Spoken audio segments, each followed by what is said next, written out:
अब हम लोग आगे देखते हैं कि उच्च न्यायालय का क्षेत्राधिकार क्या क्या है।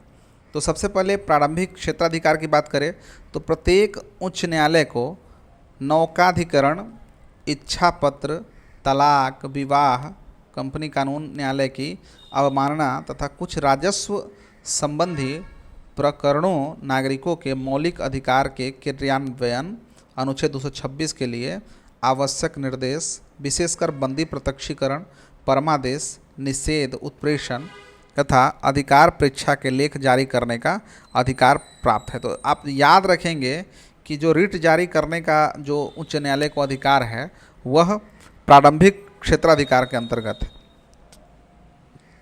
अब हम लोग बात करते हैं कि अपीलीय क्षेत्राधिकार की।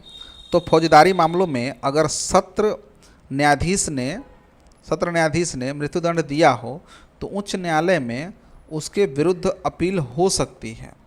दीवानी मामलों में उच्च न्यायालय में उन सब मामलों की अपील हो सकती है जो 5 लाख या उससे अधिक संपत्ति से संबद्ध हो। उच्च न्यायालय पेटेंट और डिजाइन उत्तराधिकार, भूमि प्राप्ति, दिवालियापन और संरक्षकता आदि मामलों में भी सुनवाई करता है। उच्च न्यायालय में मुकदमों का हस्तांतरण। यदि किसी उच्च न्यायालय को ऐसा लगता है कि जो अभियोग अधीनस्थ न्यायालय में विचाराधीन है वह विधि के किसी सारगर्भित प्रश्न से संबद्ध है तो वह उसे अपने यहाँ हस्तांतरित कर या तो उसका निपटारा स्वयं कर देता है या विधि से संबद्ध प्रश्न को निपटाकर अधीनस्थ न्यायालय को निर्णय के लिए वापस भेज देता है। प्रशासकीय अधिकार भी है। तो उच्च न्यायालय को अपने अधीनस्थ न्यायालयों में नियुक्त पदोन्नति तथा छुट्टियों से संबंध में नियम बनाने का अधिकार है। नोट: उच्च न्यायालय राज्य में अपील का सर्वोच्च न्यायालय नहीं है। राज्य सूची से संबद्ध विषयों में भी उच्च न्यायालय के निर्णयों को विरुद्ध उच्चतम न्यायालय में अपील हो सकती है। ठीक है।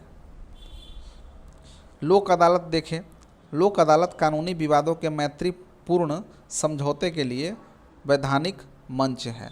विधिक सेवा प्राधिकरण अधिनियम 1987 संशोधन 2002 द्वारा लोक उपयोगी सेवाओं के विवादों के संबंध में मुकदमेबाजी, पूर्व सुलह और निर्धारण के लिए अस्थायी लोक अदालत की स्थापना के लिए प्रावधान करता है। ऐसे फौजदारी विवादों को छोड़कर जिनमें समझौता नहीं किया जा सकता, दीवानी, फौजदारी, राजस्व अदालतों में लंबित सभी कानूनी विवाद मैत्रीपूर्ण समझौते के लिए लोक अदालत में लाए जा सकते हैं।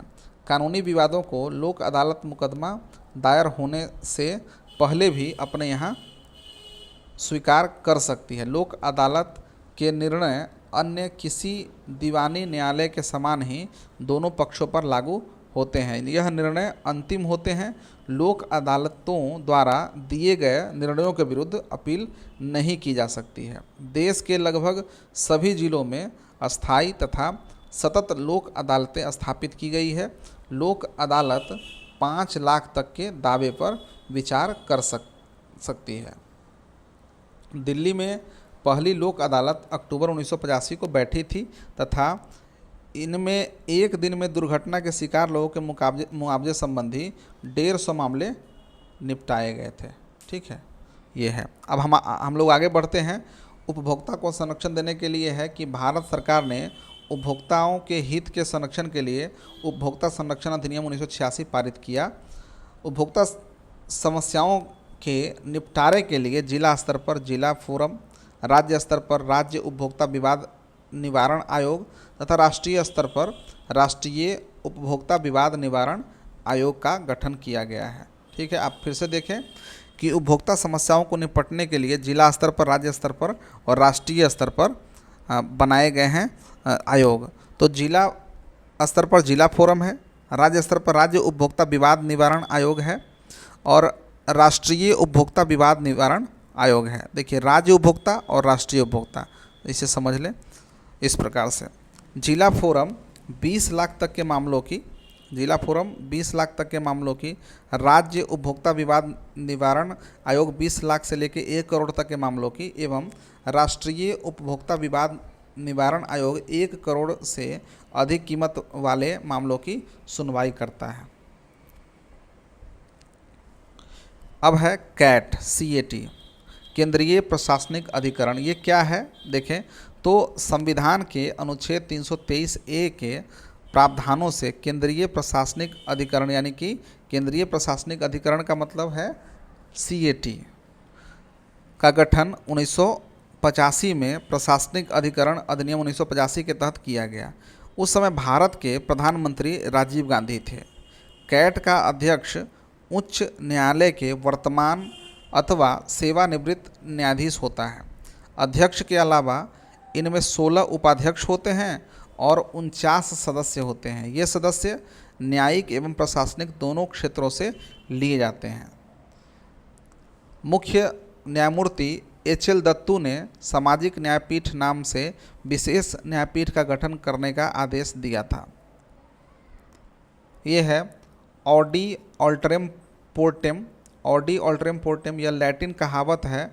यह प्राकृतिक न्याय का सिद्धांत है, जिसका अर्थ है कि कोई भी व्यक्ति बिना सुनवाई के दंडनीय घोषित नहीं किया जाएगा। ये ऑडी ऑल्टरम पोर्टेम है। ये कौन सा लैटिन कहावत है। आगे है ऑत्रेफ्वा एक्टिव। ऑत्रेफ्वा एक्टिव यह एक प्रतिवादी की याचिका है। ठीक है, प्रतिवादी की याचिका है जिसमें कहा जाता है कि उस पर पहले से ही उस अपराध के लिए मुकदमा चलाया जा चुका है और उसे बरी कर दिया गया है। ठीक है, ऑत्रेफ्वा एक्टिव। अगला है नॉन बिस इन आइडेम। नॉन बिस इन आइडेम यह कहावत एक ही बारे में 2 बार नहीं है। सिद्धांत कहता है कि किसी को एक ही अपराध के लिए 2 बार न्याय नहीं देना चाहिए। नॉन विस इन आइडेम। और क्या है ऑत्रेफ्वा कॉन्विक्ट। यह एक प्रतिवादी की याचिका है जिसमें कहा गया है कि उस पर पहले ही उसी अपराध के लिए मुकदमा चलाया जा चुका है और उसे दोषी ठहराया जा चुका है। ठीक है, तो इस तरह से हम लोगों ने जो न्यायपालिका का पूरा जो लुसेंट से हम लोग पढ़ रहे हैं, लुसेंट का न्यायपालिका का पूरा पाठ जो है हम लोगों ने पूरा किया।